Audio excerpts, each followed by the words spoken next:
Welcome into the Hot Read podcast here on a Friday, February the 28th. I am your host, JT Ruhnke, writer and reporter here at the 440 Sports Podcast Network. You can follow me on Twitter at JT_Ruhnke, and coming to you live from Indianapolis, of course, but holding the fort down for one more day in Nashville, Tennessee. It's the return of my wonderful co-host, Stoney Keeley, editor-in-chief of Sobros Network and co-writer over at Stacking the Inbox. Stoney, how are you doing, my friend? How's Nashville? And how have you enjoyed the week of Combine festivities so far?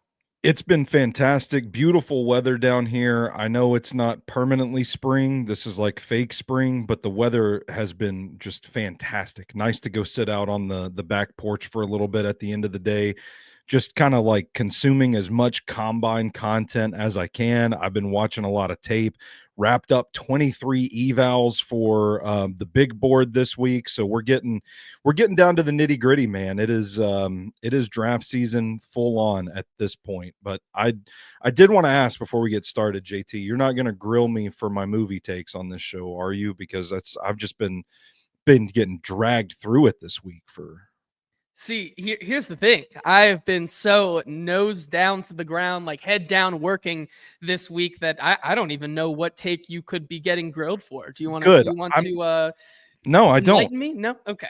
I'm happy to hear that, JT. I'm happy to hear that. I'm sure somebody is going to come into the comments that listened to me on Cover 2 today on 104.5, that listened to me on F Words last night, and they're going to say, see, there it is. It's already there. Shrike in the comments. Blade, always Blade. Yeah, I got some takes. All right. Let's not ruin the Hot Read happy hour, though. We're vibing today. You are right. It is such a good day today. Of course, you just mentioned it. It is a Hot Read happy hour Friday, brought to you by our wonderful sponsors, ML Rose Craft Beer and Burgers and Sinkers Beverages, two of the best in the business. If you want to look to spend a happy hour here on Friday, head on over to ML Rose with 7 wonderful locations located all over the greater Nashville area, or head on over to East Nashville and get yourself some stuff from Sinkers today, because, you got to celebrate with us. We're almost to the end of this grind of a week. We got to talk to the quarterbacks today. We'll get to see some of them throw today. We've got drills still going on my TV here to the left. So much good things to talk about. And a reminder, if you are joining us live over on Twitter or Facebook, do us a favor and head on over to the 440 Sports YouTube channel, where you can join guys like Shrike, who is talking about Blade, always Blade, Ed Henry, Eddie, Kenneth. Good to see you all in here. Hopefully many more of you joining us along today. Stoney, before we get started talking about the elephant in the room, which is Sheduer Sanders and Cam Ward speaking at their availability today at the NFL Combine, I do have to say, I know you've been keeping up, but I did decide to treat myself earlier this afternoon and head to what is now a historical site of a historical battlefield here in Indianapolis. Really? Yes, it was one where I was able to relive and see where a major, massive fight went down, while also sipping on a iced latte that is none other than the JW Marriott Starbucks, of course, where a battle of titans took place earlier this week. I couldn't help myself. I had to go once.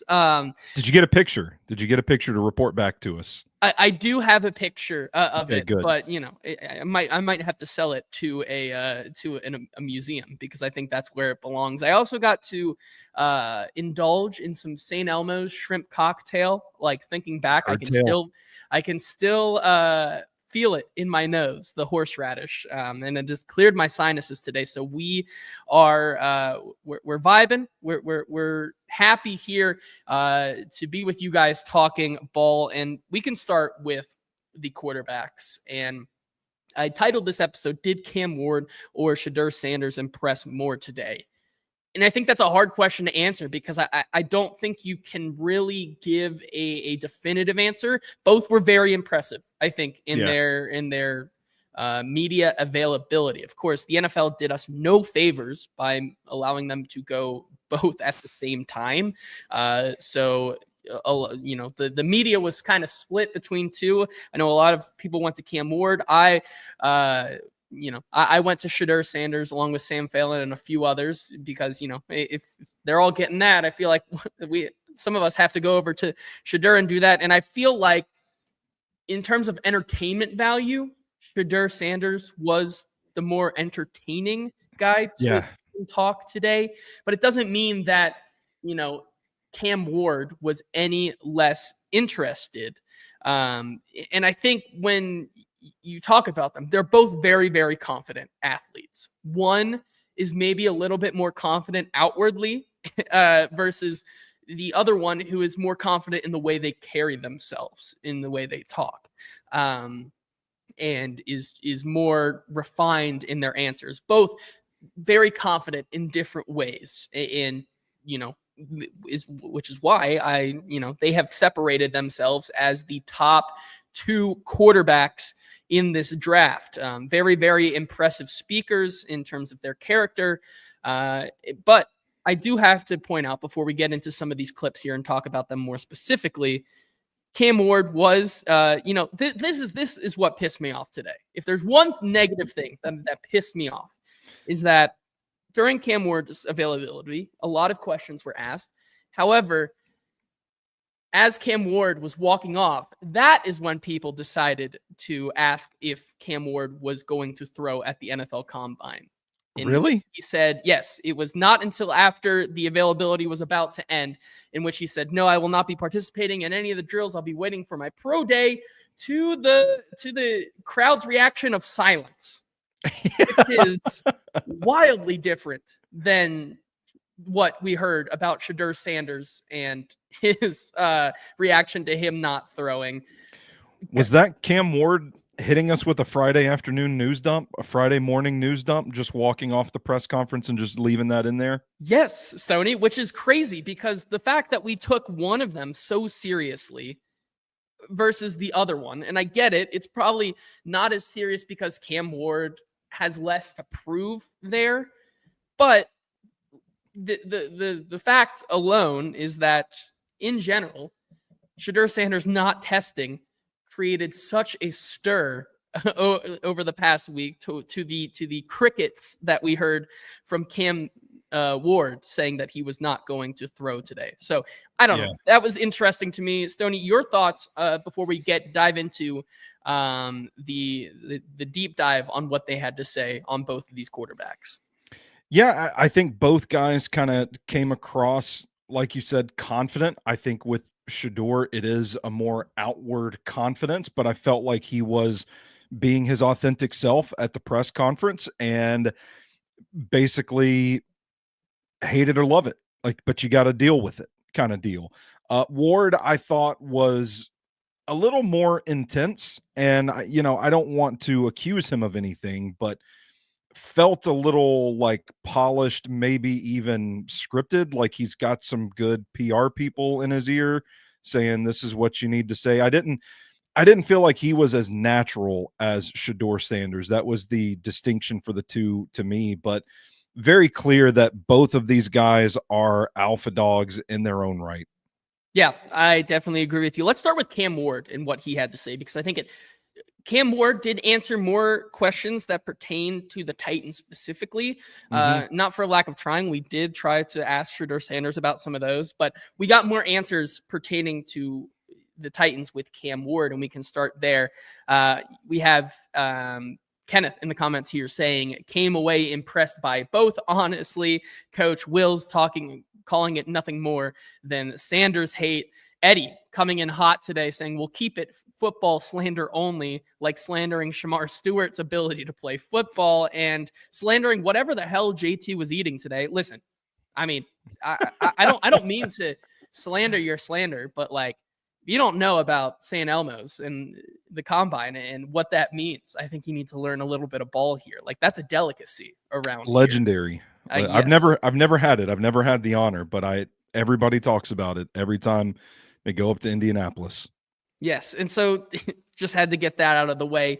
Let's start with Cam Ward. And we have a bunch of clips here ranging from, his fit with the Titans potentially, asking about his character and his leadership style, talking about himself and Sheduer as the top two, what that process has been like, working out together, and a couple more that we can break down section by section. But here are the clips all together from Cam Ward's media availability today, and we can talk about them afterwards. Just holding people accountable. I'm not no wrong guy. At this point in your career in the NFL, you shouldn't need somebody to motivate you every day. You got to be self-motivated. That's the type of person I am. That's the type of leader I am. So I just think, what I can bring to a franchise, no other player can bring that. I think I know a decent amount. I was able to watch a couple of their games this past season. A lot of their route concepts are similar stuff that we do. So, if I'm drafted there, I just think it'd be plug and play. We had good interactions. Myself with Coach Callahan, the quarterback's coach, and also the GM. It's a great staff they put together. They got unbelievable players. So, I just hope, that God puts me, in a good situation. The tape says everything, I believe. And I'm honest to that. But I think just what separates me from everybody is the way I approach it, the mindset that I have going into the field each and every game. Coming from, my journey, not a lot of people can do that. So I just think it shows, the work that I'm willing to put in, whether I go first round or second round. At the end of the day, the draft pick don't mean nothing. It's all about, establishing yourself once you get the opportunity. I got better at that over my years throughout college, and at the end of the day, as a quarterback, you can't rely on scramble drill and, having to win out of structure. Because you can't win in the pocket, you'll never be successful. I think we'll both end up being one of the best quarterbacks in the league. I just think the work that me and him are willing to put in, the relationship we have to constantly compete each and every day, to better our craft, for ourselves. I just think it's going to end up paying off for us in the long run. Yeah, we play around, we joke around with it. It really don't mean nothing. Draft pick will never mean anything. At the end of the day, you got to show whether you can prove each and every Sunday. You can't just do it one year and show up the next year. You got to do it every time you step on the field. What do you think? Couple things there, starting off first. That last one, when he was asked about Sheduer and himself and the 101 and whatnot, I do find it interesting to talk about the journeys of these two quarterbacks. Of course, Cam Ward coming from being a 0-star, going to Wazoo, going to Miami after that. A lot of humility to the way he talks about himself and his journey, as well as talking about his counterpart, Sheduer Sanders, which on the flip side, you have a guy like Sheduer Sanders from that family, the Deion Sanders family, where he was asked almost the same exact question. What do you think about Cam Ward and you two as the top two quarterback options? Sheduer Sanders' answer was more along the lines of, we're not here to talk about anybody else but myself. Like two different ways of going about the question, whether those styles, kind of maybe intrigue you more or push you away. That's like up to what we, that's up to obviously these coaching staffs, these franchises to figure out. But that's what I got a lot from Cam Ward today. Stoney, is that, talks about not being a rah-rah guy, the humility, just wanting to go out there and prove himself every single day because of where he's come from. And that's a lot where he gets his motivation and confidence from.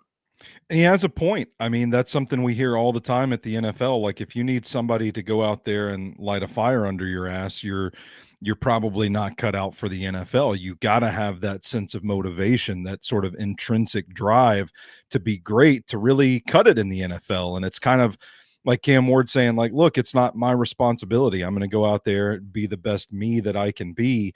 And, you come along for the ride, basically. I'm really glad that somebody asked him a question about the Titans offense specifically, because I said it, I don't remember if it was here or elsewhere, but I watched his tape and I kind of felt like the people that acted like he was only capable of playing outside of structure, creating when the play breaks down, extending the play, freelancing, playmaking, that sort of thing, were kind of overblowing or underrating his ability to run an offense. And I said, like, you watch the Miami offense and it's not some gimmicky college offense. Like, they have some NFL caliber route concepts in it. And I'm glad somebody asked him about that and he could kind of confirm, yeah, like a lot of what the Titans do in the limited amount of Titans offense that he watched, a lot of what they do is similar to what we did at Miami. To me, that's a pretty critical nugget from today's takeaway, or from a pretty critical takeaway from today's presser, is that, you know, there probably is a sort of built-in familiarity with some of the concepts that the Titans already run. It's not something that people are talking about a whole lot with Cam Ward, that may indicate, you know what, he probably feels he's more NFL ready than he's being given credit for right now. Yeah, I totally agree with you. And it sounds like that, you know, we got a little bit more insight into the Titans' interest in him as he talked about meeting with Brian Callahan, Nick Holtz, Bo Hardigree, the GM. Certainly feels like they're, you know, to come out and say that there's familiarity tells me that things most likely clicked in that meeting. When Sure. you know, we heard about Brian Callahan maybe going into these meetings talking about, you know, maybe testing the tape a little bit, testing the knowledge of how to run an offense. We're talking about that on Tuesday as maybe that's a Cam Ward test for the Titans. And then Cam Ward comes out and talks about how positive that meeting was with a guy with a guy like Ward and the staff. And maybe that's something, a little bit of an indication that he passed that test, and maybe the Titans feel comfortable with where he is in terms of playing on time in an offense and in structure. Interesting nugget. I do agree. We can move to Sheduer Sanders then, who is, I think, quite the opposite in terms of what we heard from him today. Carries himself a lot differently than what we heard from the Miami prospect. Sheduer Sanders saying, you know, the biggest quote I think to me is that shows you everything that he's about, was the one where Sheduer said, if you don't want to change your franchise or the culture of your franchise, then don't pick me, which, hey, maybe a little bit of a knock towards the Titans, saying like, hey, if you don't want to start getting this on the right track, then don't pick me. But like, that's fine. But we did try to ask Sheduer Sanders about, you know, he did come out in an ESPN article a couple of weeks ago talking about, when it comes down to it,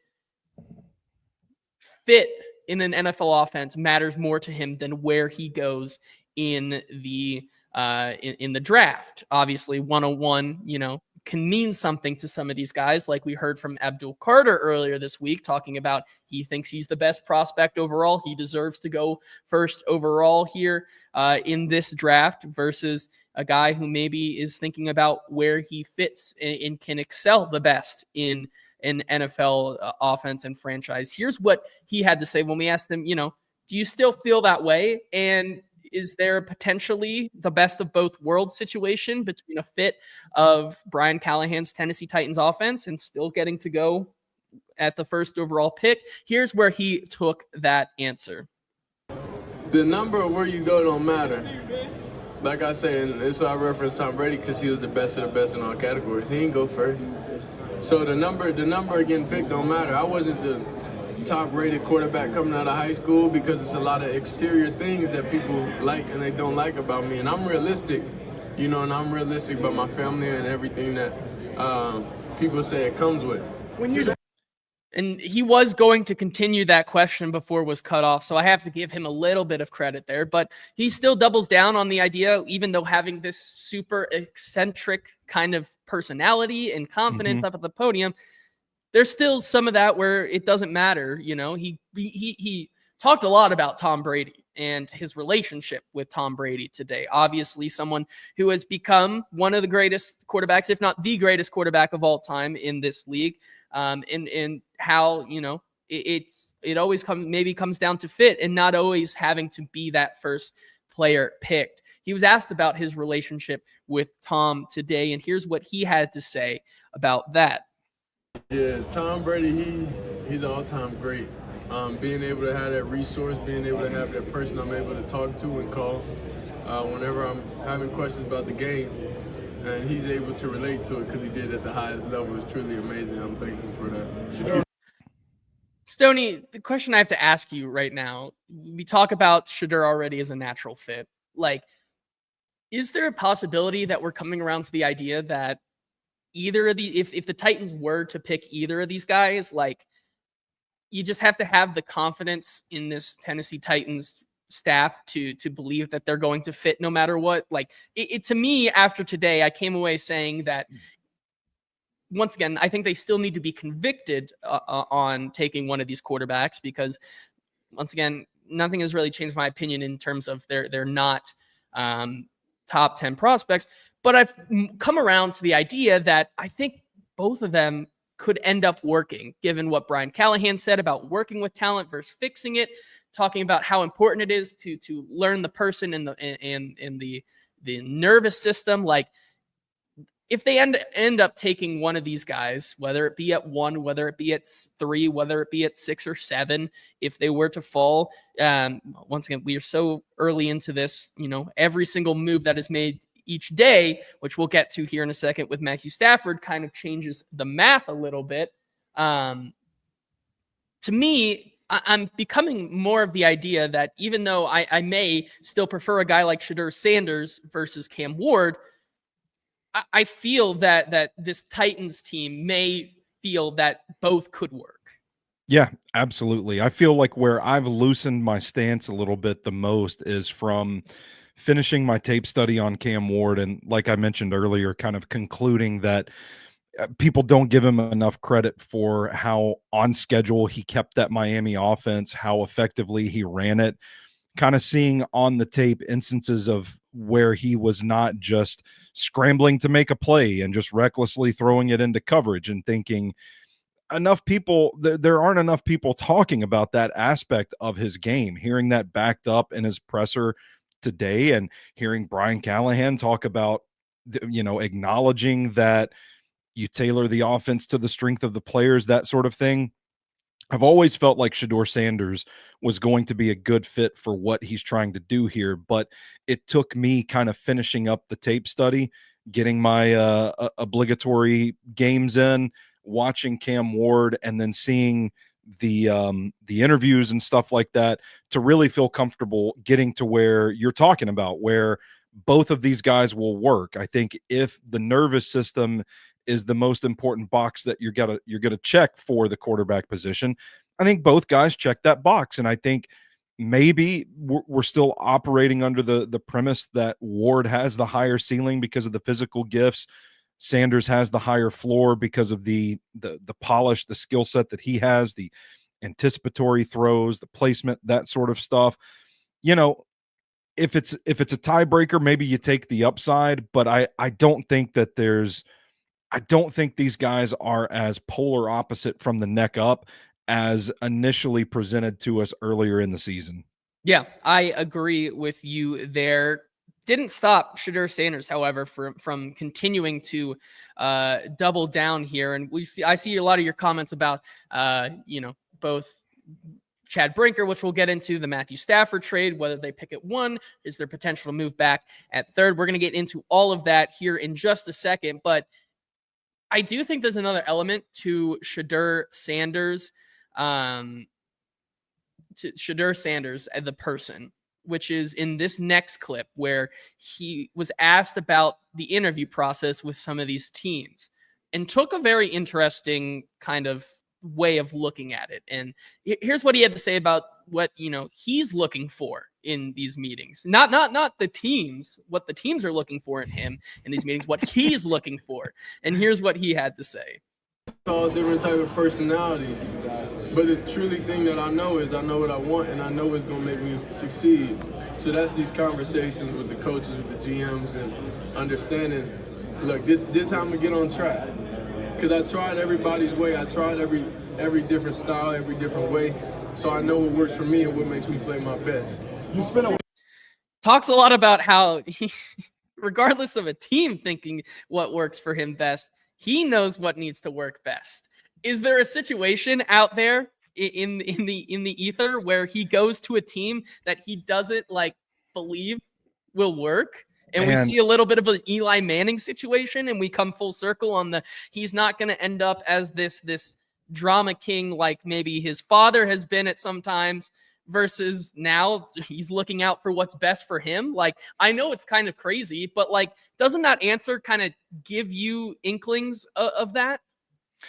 It does, man. It's kind of crazy because he and his team have done fantastic work in recent months, kind of squashing that, because that was a popular narrative quite a while ago, several months ago, was that Sheduer Sanders was going to pick where he wanted to go and that sort of thing. And there've been, interviews and press releases and quotes and clips and all that ever since then saying, no, that's overblown. He's happy to play for anybody. And that kind of contradicts a lot of the PR work they've been doing in that regard. Now, he didn't flat out say, yes, there are teams out there that I just refuse to play for.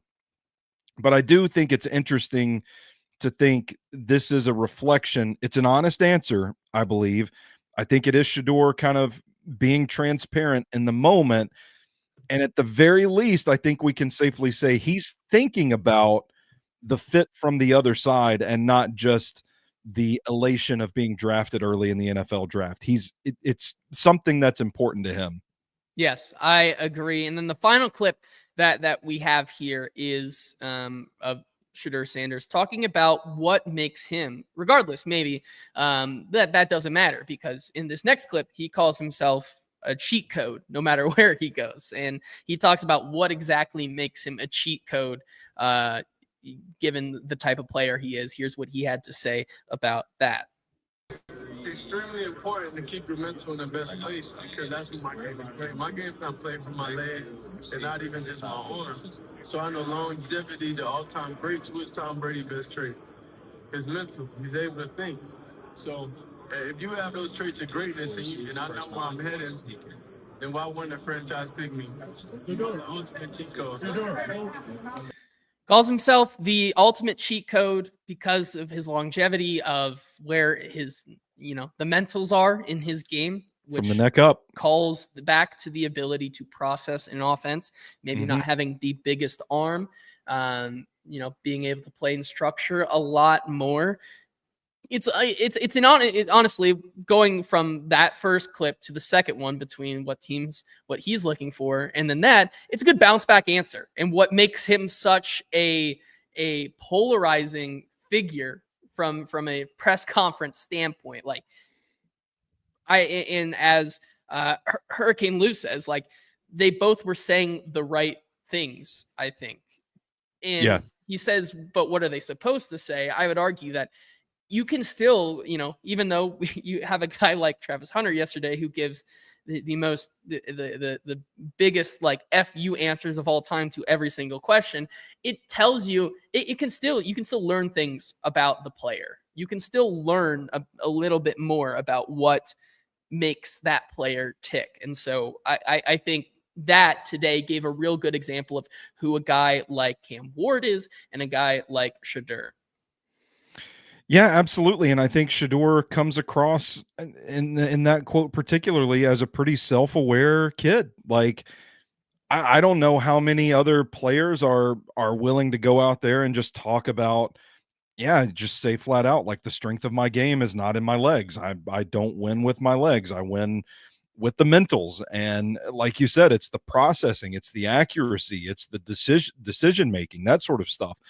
And I think that came across well from his media availability in a way that I'm not so sure he feels a little more comfortable up there than Ward does, and a little more authentic, in my opinion. So I know it's going to rub some people the wrong way, but I was cool with it. I kind of think that's just the Sheduer Sanders experience. Yes, I agree there. Some comments about these guys here from you all in the chat. And a reminder, if you're watching over on Twitter or Facebook and want to join the conversation, like so many of you here, head on over to that 440 Sports YouTube channel where you can join the conversation.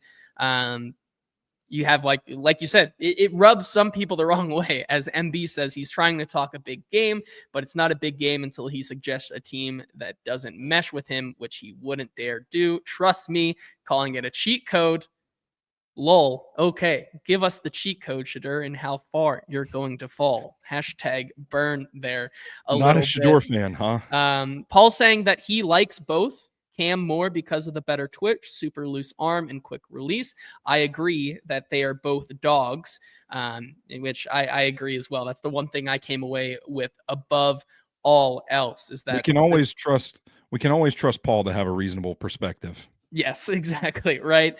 And then you have a question from Coach Wills here where he says, do you think Callie came in high on Sheduer and was caught off guard how much he likes Cam?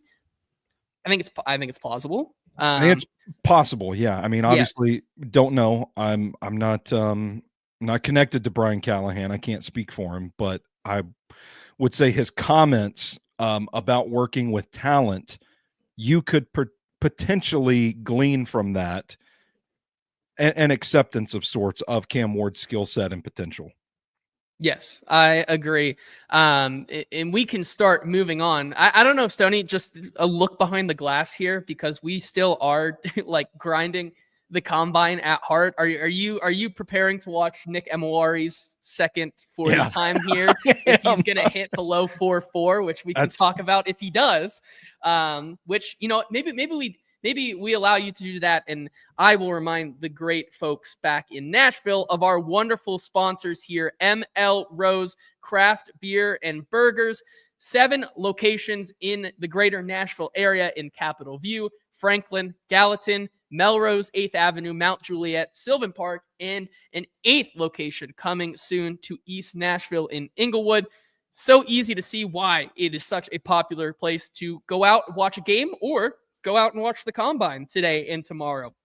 Have one of their 25 beers on tap.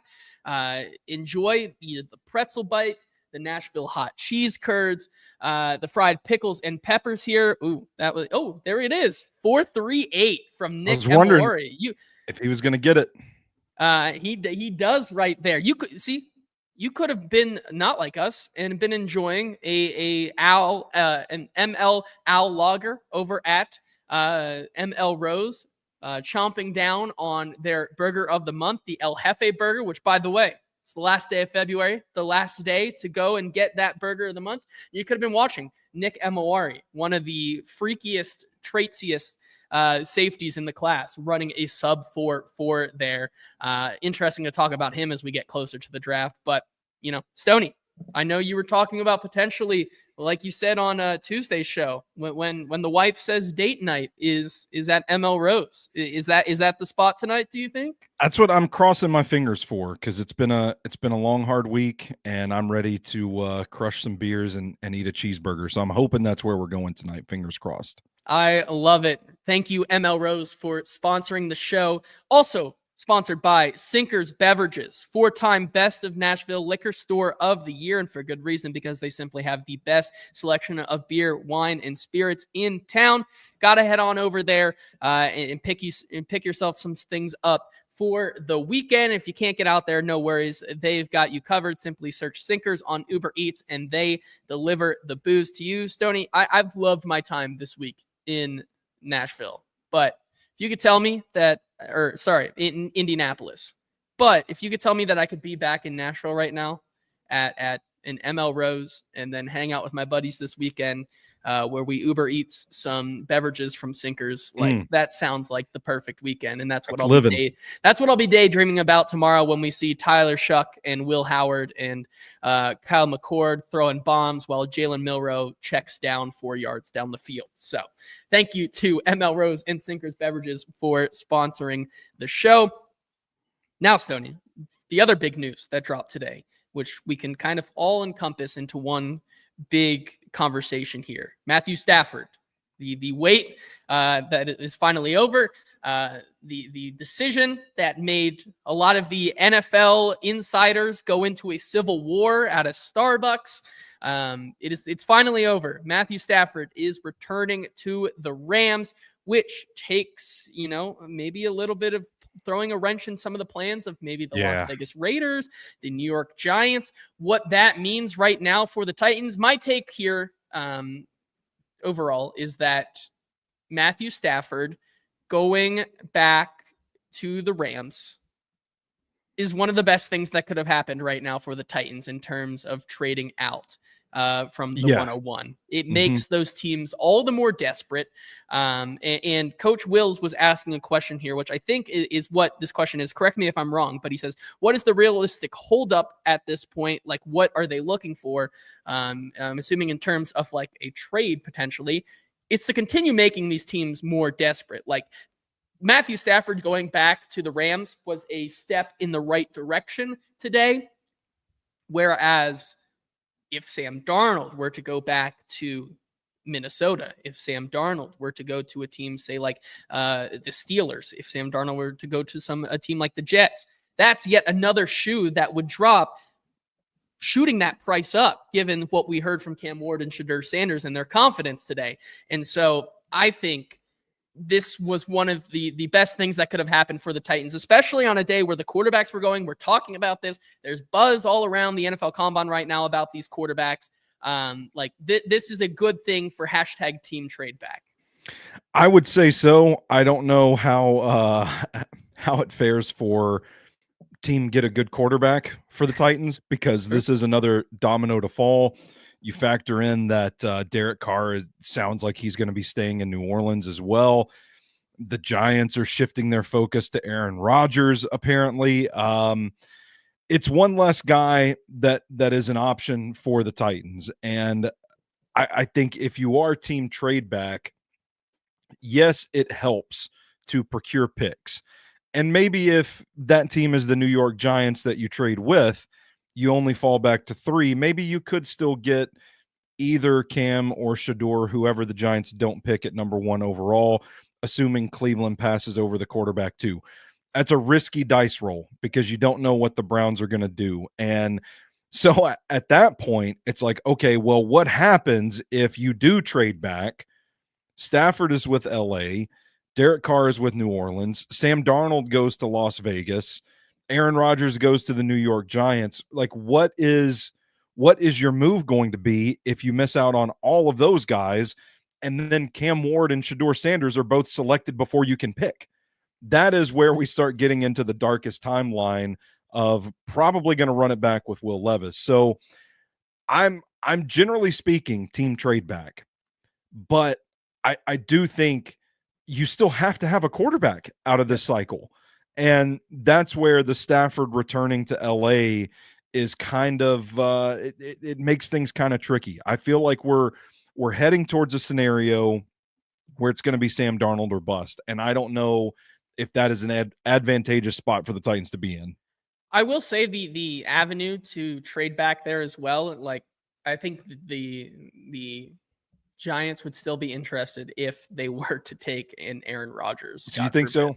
I think so, because that, if anything, the keeping the GM and head coach of the Giants one more year means they have to either win 8, 9, 10 games with Aaron Rodgers on this Giants roster this year, or have a plan in place to be good down the line.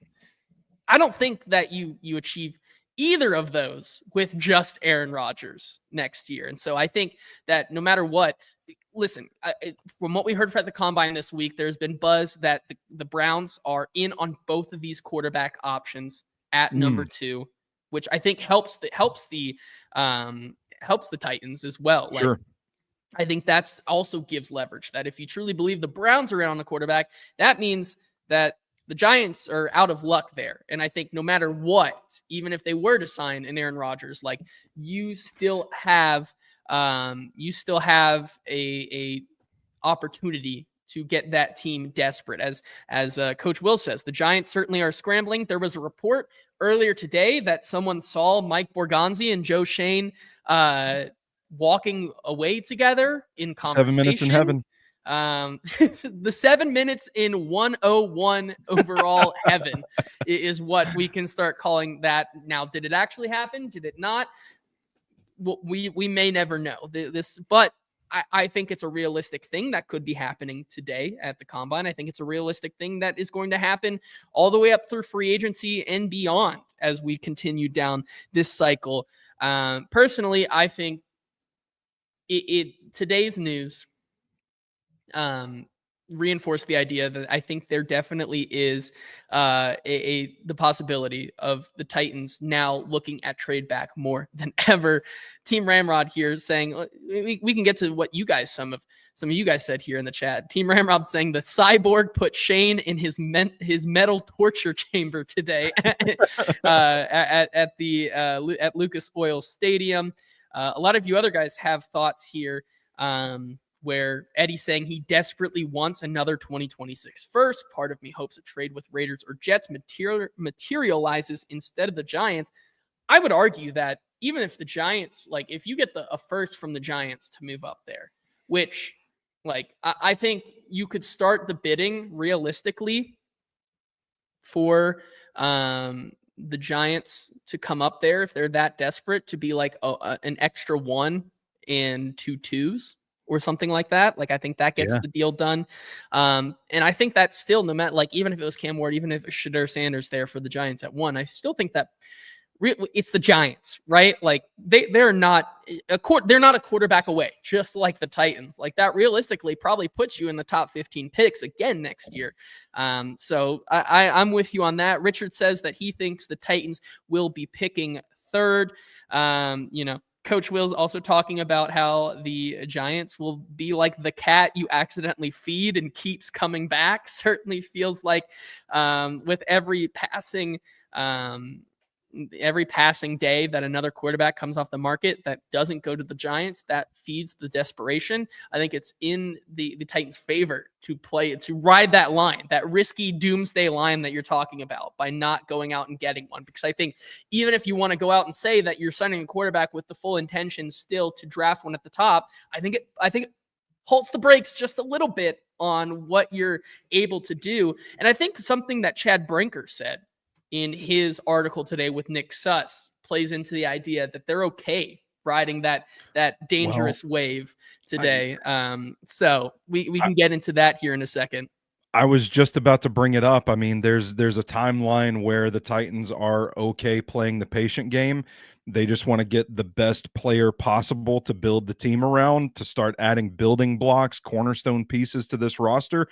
And if they don't believe one of these quarterbacks are it, and they can't get one of these free agent guys like Darnold, maybe they're just content to eat shit for another season and just be terrible and keep building the roster and maybe address it when they're in a better position to next year, maybe. Yeah, I agree. Team Ramrod says they have to get a 2026 first. That should be a non-negotiable.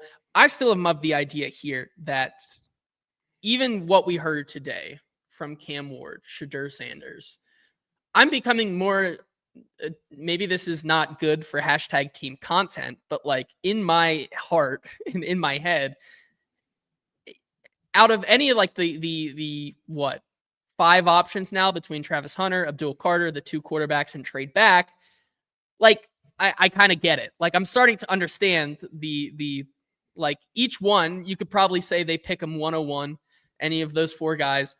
You tell me they trade back. Like my ultimate like gut reaction will probably just be, I get it. Like there's an angle to be had and a reason for all of these. And so that'll be super interesting. But Kenneth, obviously he says free agency still has to play out. Yeah. It's gonna be very interesting. They might get Jarrett Stidham. Jacoby Brissett, Gardner Minshew, come on down. Could be very interesting there. MB saying that I never bought it at all that Stafford was actually available to any team other than the Rams.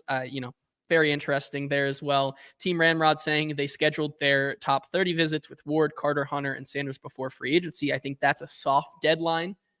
We talked about gut reactions. Could something materialize before free agency? I think it's still not out of the realm of possibility here. Could be interesting to me, but we can start talking about what Chad Brinker said. But we can get to some of these comments as well here. Richard saying the Giants staff will be fired with Aaron or Darnold as New York retreads. They are desperate now. Eddie saying, I don't think the Giants would give up a 2026 1 for that move. It depends how desperate you are, right? Like, I mean, if you can catch them, if they truly believe that this move alters the franchise, maybe, but I don't think the trade-off is that great going from 1 to 3. So I think that's where the value kind of gets tricky when you're assessing this potential trade. Yes, I agree here. Kenneth saying, I tweeted how on brand it would be for the Titans to trade back to 3, take Abdul Carter, and he lingers with injury issues his rookie season. Kenneth, it's a hot read. It's a happy hour Friday. We got to be more positive around here today. But Stoney, a question for you from Mr. Cardinal 5. He says, Stoney, if we trade with the Giants, would you be okay if Evan Neal is included? Has had a rough start to his career, but Bill Callahan could potentially fix him. Your thoughts on that?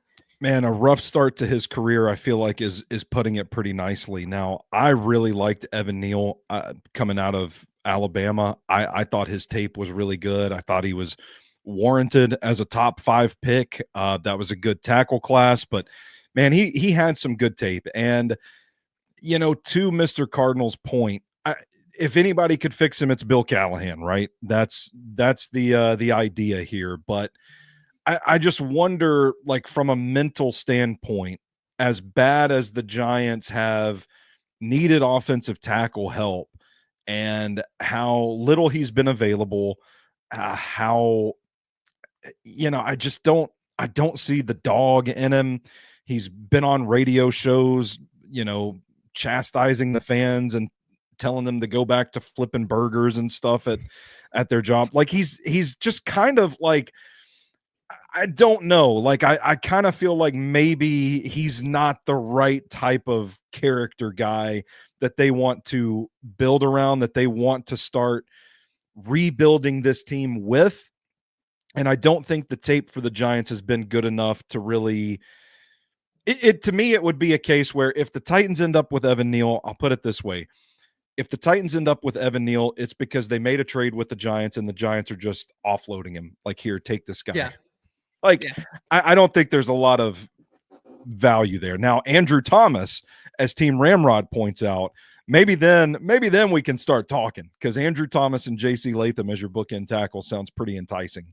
Tyler Kitts also says that along the lines of me here, maybe I'm just being the optimist here because, as we wind down this combine week, I'm good with whatever option. Like, all 4 guys have impressed me.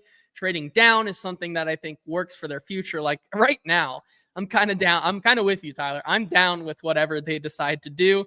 Yeah. All options at least seem fun. And I think that's fair there. But I do still subscribe to what Richard is saying. Like, the Giants staff is cooked if they don't draft at least some hope. Like, they will, does Travis Hunter move the needle with an Aaron Rodgers there? I don't know. At 3, like, it feels like you have to draft some hope there with the New York Giants.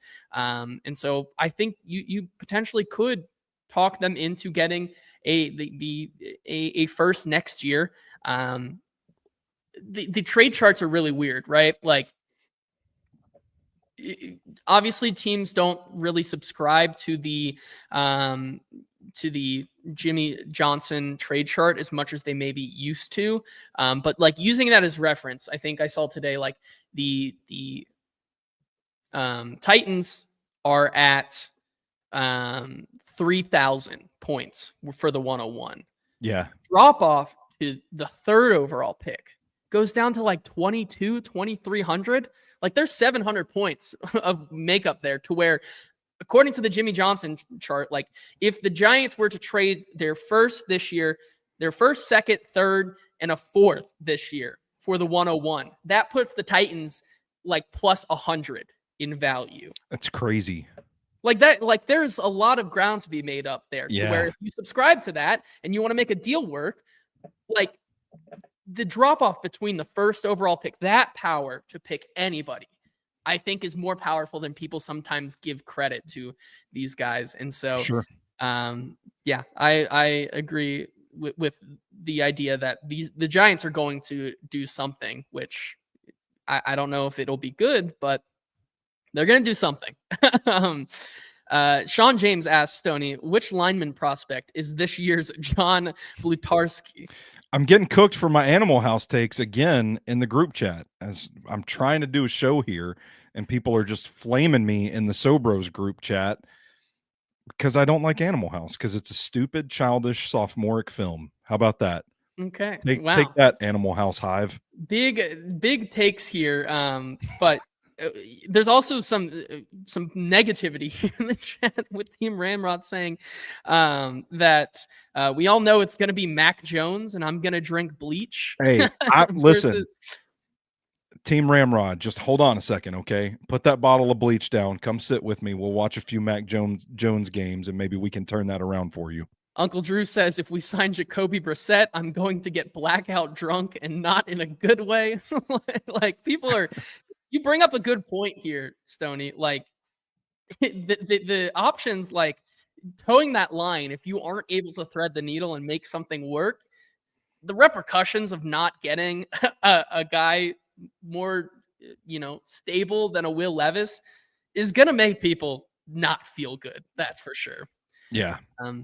Kenneth asks, what do you both think of the fact that the Titans haven't been linked to any free agent quarterbacks yet?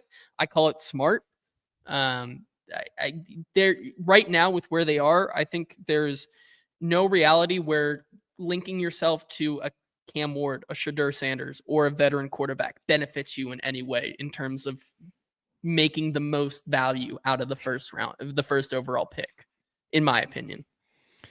Yeah, I think this is done by design. Like, I think they kind of like being in a spot where nobody really knows what the plan is. And maybe that's because there isn't a plan. I don't know. But I feel like it's a good spot for them to be in to keep all of their options open. And that's just where they're at right now. Yes, I agree. Listen, the Mason Rudolph story, I'm with everybody else. I don't like to pile on, but there's no way Mason Rudolph is back. But that was I feel like a lot of that was taken out of context too, because if you actually read Jim Wyatt's article that he wrote about it, it was basically them just saying like, yeah, I guess we could do it if the price is right. And like, sure, we'd love to have him back if we can't find any other quarterbacks. Like, I didn't get the sense that we should be putting much stock into the idea that Mason Rudolph is going to be back for this team. I just don't. I mean, he was an upgrade over Will Levis. I think we got a better glimpse of what Brian Callahan's offense could be with him at the helm, but I still don't think he's good enough to win a lot of games in the NFL. Yes. He won one game for them. Yeah. In a game that they almost lost because Drake May was able to stay untouched in the pocket, in the backfield for like 30 seconds. I think it was like 16, but like, yeah. We can get to this one and then talk about our ultimate feelings on where we stand between trade back, Cam Ward, Sheduer, Hunter, Carter as Combine Week ends. But Ed says it in the most funny way possible. Thoughts on Brinker using the R word, which he means rebuild. Personally, he appreciates the administration embracing the rebuild. This is something I felt for a long time. I think that even there have been things like no matter who they pick, Brian Callahan's clock is starting. Yeah.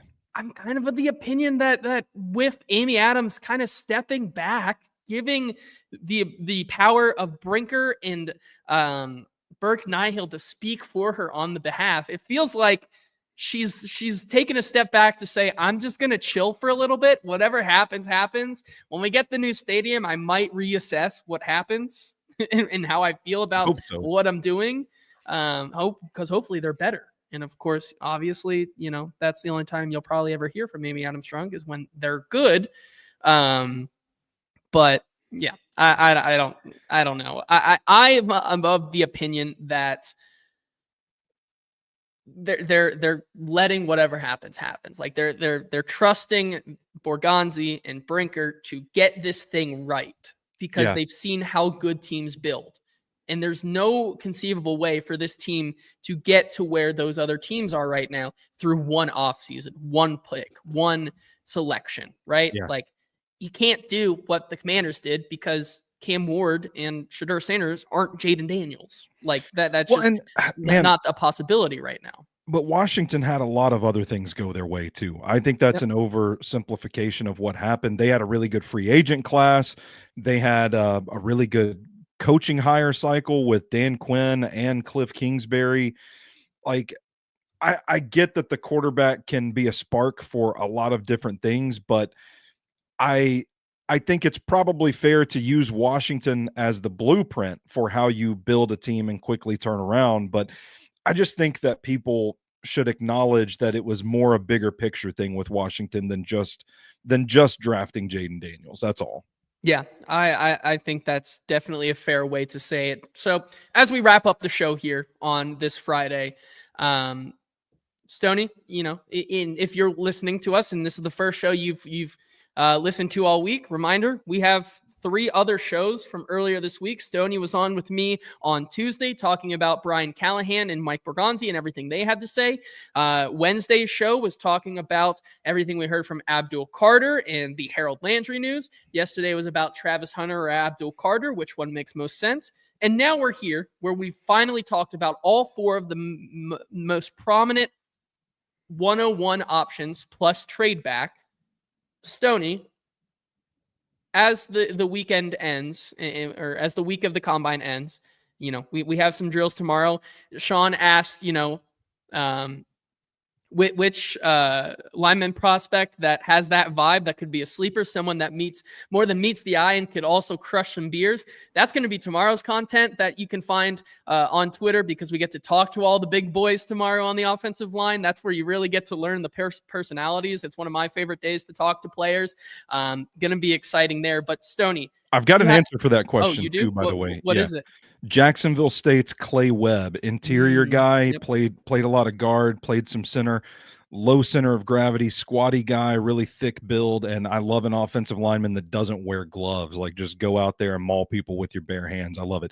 That guy's crushing beers. Yes, that's very fair there, Stoney. But if you had to make a decision today, which way are you leaning? If you had to pick one of the outcomes, trade back. Are we just going to leave it at that? Trade back, because I'm team trade back. But in a perfect world, trade back to 3, draft Travis Hunter. Wow. Okay, that's where I'm at now. So if your team trade back to 3, then taking that one step further, if trade back is your first option and you go back to 3, and you had the ability to choose between Abdul Carter and Travis Hunter at that pick, who are you going with? I'm taking going with Hunter. Yeah. I flipped that this week. I finished my Travis Hunter tape study, finished Abdul Carter a while ago, and I think Travis Hunter is the best player in this draft. That's where I'm at right now. I think I'm with you on the trade back scenario. Once again, we talked about all these players just to say I think the right idea for this franchise going forward is to trade back. But if you were to trade back to 3 there, I think I'm going Abdul still. Fits the bigger need. It really still just depends if Hunter's truly CB first, wide receiver second, or wide receiver first, CB second. That's something we still don't know. We may not know until he's drafted. So, that is where I am right now. I'm not going to be disappointed if they come away from the draft with Abdul Carter. I think those are the 2 guys, Carter and Hunter, that are like the potential, like, perennial all-pro kind of players out of this draft. I mean, Travis Hunter is just on a different level from everybody else on the field with him. So I'd be happy with either of those guys. I know it's not popular. People want one of these quarterbacks, but clearly from our chat right now. Yes. Yeah. I think there are still major flaws with each of these guys that I don't know. I'm just not sold on them 100% with conviction that either of these guys are going to be a franchise changer. Yeah. And going back to what Brinker had to say today, if they truly are playing, if they are playing the waiting game here, right? At this point, the Titans have the worst roster in the league. They're not a quarterback away. A quarterback, a first year Sheduer Sanders or Cam Ward, probably, like as Chill Mode says, like, we're stay taking 17 to 18 points a game like they have for the last 2 years.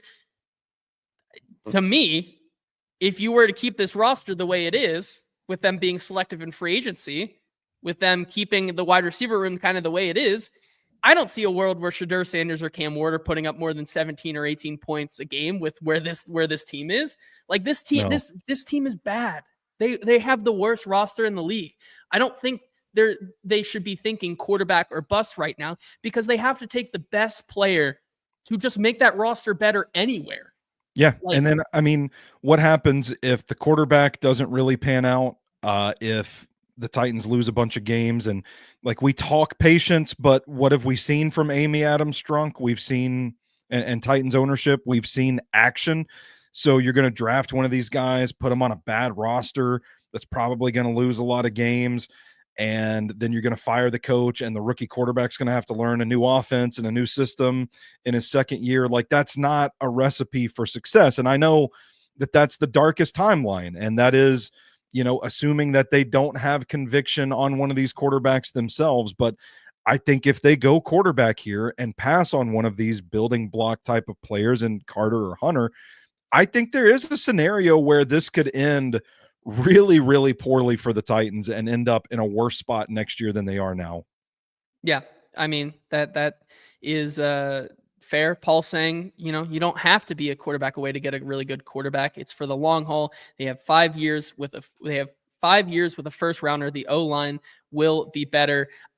Listen, I'm not saying it's the Levis train today. Like, that's just this is where I think this team is right now in where they want to be. Now, could this all be changed and they do take that quarterback and we're talking about that?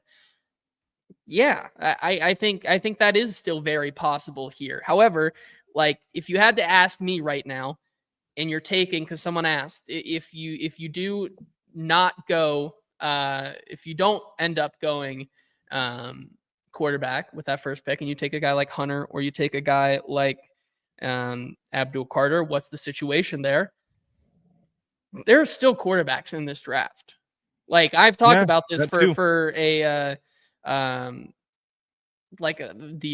talked about this. Kyle McCord is not like a doomsday protocol there. Like, there are things to like about him. Like, there are still ways that you could potentially look at a guy like Kirk Cousins or Russell Wilson, who wins more than the 3 games that they have. Like, and they're going to come super cheap. There's still the possibility that they get Sam Darnold, although I think it's unlikely. Like, there are still options out there. But I think right now, for where this team is in their life cycle, taking that quarterback does not move the needle at all for me. Yeah. In terms of the success in 2025. Yeah. I mean, like I said, if they have conviction about one of these guys, that's different. Go get your quarterback and you just ride it out with him for, you know, his rookie deal, that sort of thing. Let's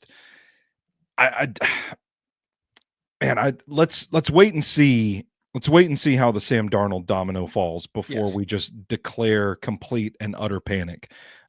Because I'm not excited about Will Levis being the starter next year either. I'm just trying to say there is a timeline in which taking the quarterback is not a very savvy team building decision. And I think we should probably brace ourselves for the Titans being a little more patient at the top right now. And that may mean being willing to lose some games to get the roster reset and rebuilt.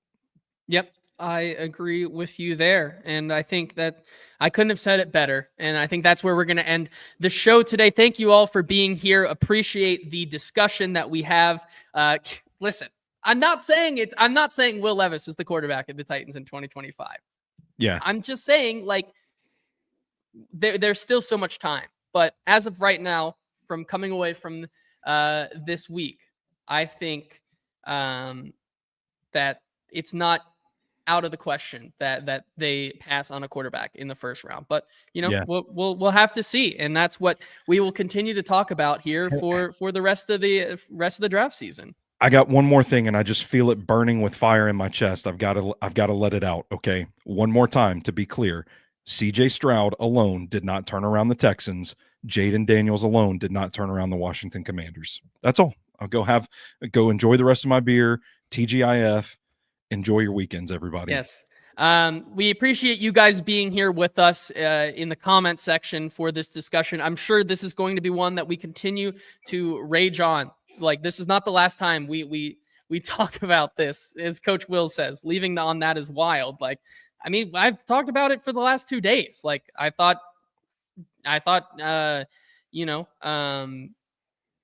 Carter, I said on Wednesday's show, I still thought Abdul Carter was going to be the pick, in my opinion. Like, nothing today, just because the quarterbacks talk, changed that opinion from here to now. And so, yep.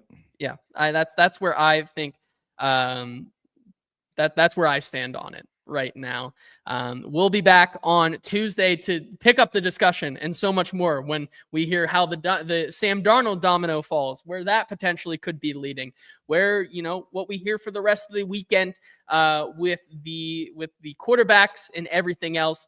Thank you to ML Rose and Sinkers Beverages for sponsoring the show. And we cannot wait to continue draft season here, because the Titans, everything here is heating up for the Tennessee Titans and the first overall pick. And it's exciting to talk to you guys about what they potentially could do. For Stoney Keeley, this has been the Hot Read Podcast. We will talk to you again on Tuesday next week.